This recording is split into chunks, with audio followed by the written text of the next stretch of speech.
The Varun S26 is a fat tire electric bike that isn't afraid of any terrain. A powerful motor, full suspension, wide controller configuration options, that's just a fraction of its capabilities. In today's video, I'll take a closer look at this e-bike model and go over its pros and cons. At the start, I'll also add that I received the bike for review directly from the manufacturer. Thanks for supporting my blogs and channels. If you enjoy my content, please leave a thumbs up, a comment, and subscribe to the channel. Thanks! Let's get started. The Varun S26 is an electric mountain bike with a massive modern silhouette that immediately catches the eye with its design. It comes in two colors, white or black. Both versions have blue accents and a large Varun logo on the side of the frame. The manufacturer used 26 by 4-inch fat tires, a 7-speed Shimano drivetrain, a rear hub motor, and full suspension. The battery is integrated into the frame, but you can remove it and take it with you if needed, for example, to charge indoors.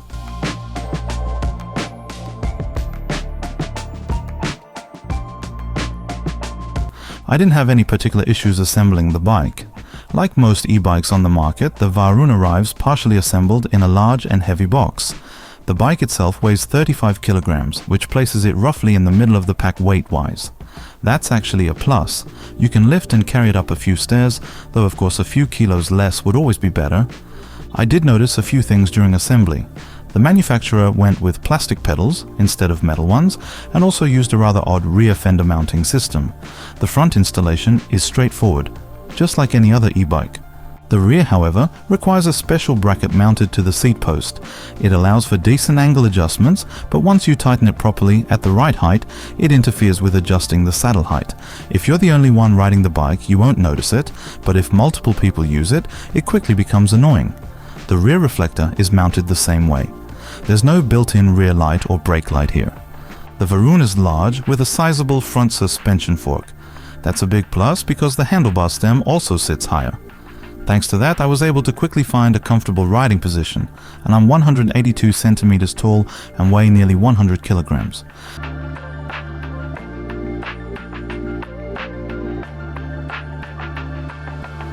We took this bike out on a trip together with two other e-bikes. As usual, after a few kilometers, we swapped bikes so everyone could form an opinion and compare it with similar builds. Riding on relatively flat terrain for 40 kilometers wasn't tiring. My wrists were fine, I only started to feel my back a little.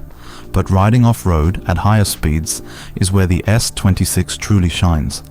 The frame shock works excellently. Even bigger bumps, obstacles or ruts are absorbed so well that you don't feel them at all on the saddle.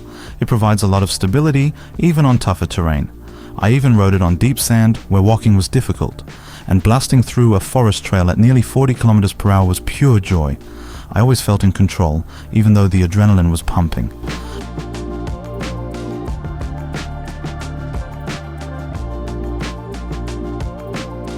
I also tried it on a forest track built for bicycles and motorcycles. That's where I hit the first real issue with this bike.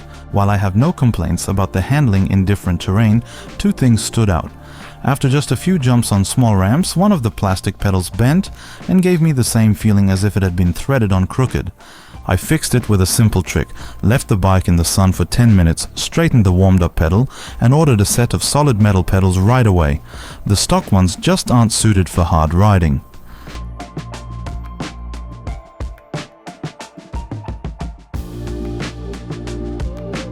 The second issue was the kickstand. The kickstand and I didn't get along. Riding over bumps made it vibrate heavily, so much so that the screw adjusting its length unscrewed itself and fell off along with half the stand. While I managed to find the missing piece, the screw was swallowed by the forest. After visiting a few local hardware stores, I found a replacement screw and repaired it. But after more kilometers, the kickstand started rattling again, this time at the riveted hinge. That can't be fixed. To sum up, the bike is durable, but the pedals and kickstand need to be replaced for full satisfaction.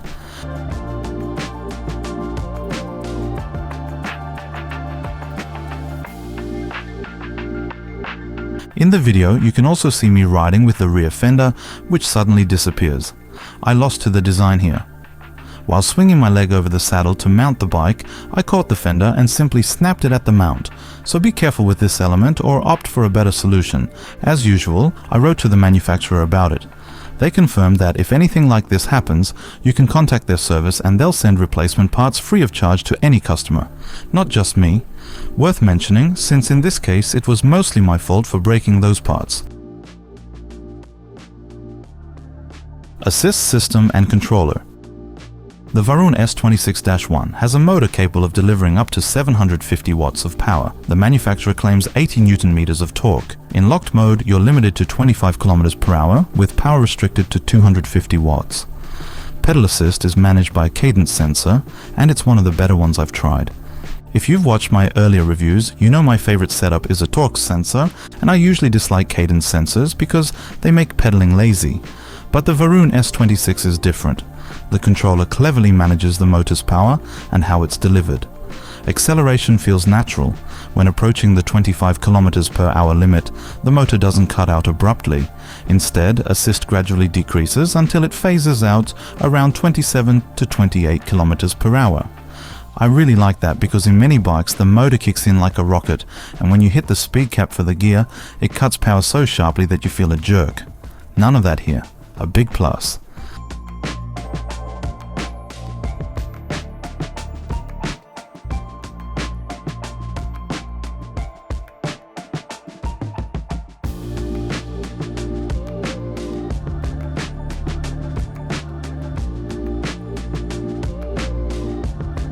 The speed limit can be unlocked.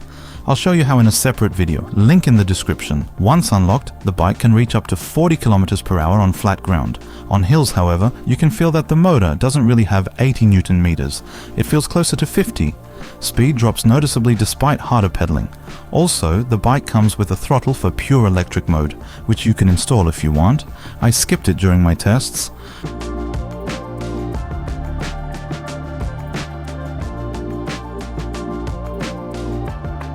What really caught my attention is the controller's configuration options through the menu.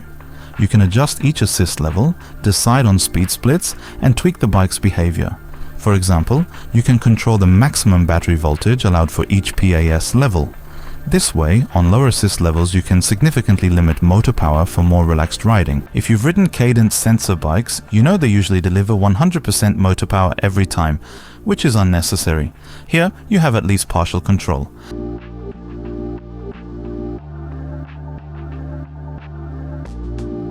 And what about range? I was very positively surprised.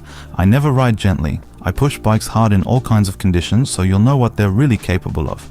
Here, I rode in unlocked mode from the start, and by the time I filmed this review, I'd done 150 kilometers on just 2 charges. Riding at a fairly high average speed of 24 to 26 kilometers per hour, I managed 80 kilometers and still had some battery left. That's an excellent result for a heavier Cadence Sensor bike. But not everything is perfect.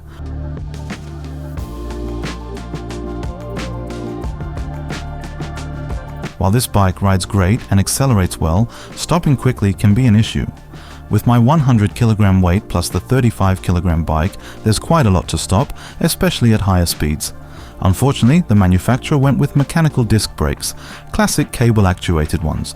Properly adjusted and broken in, they're decent, but I'll always say this: brakes are not where you should save money. I'd love to see solid hydraulic brakes here, ones that really bite the asphalt. In fact, I couldn't even lock the rear wheel to skid sideways for a shot. The brakes just weren't strong enough to keep the pads fully clamped on the rotors.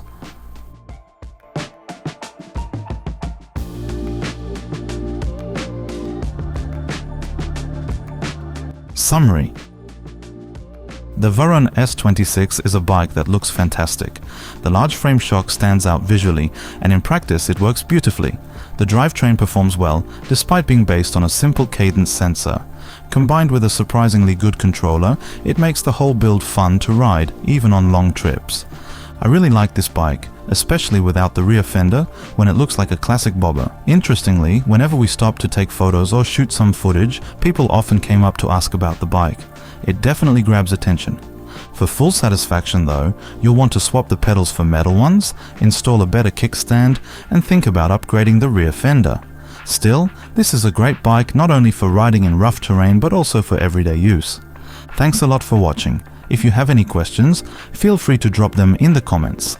In the description, I've added a link to the store where you can buy this bike. I also included playlists with tests of other bikes and riding shorts.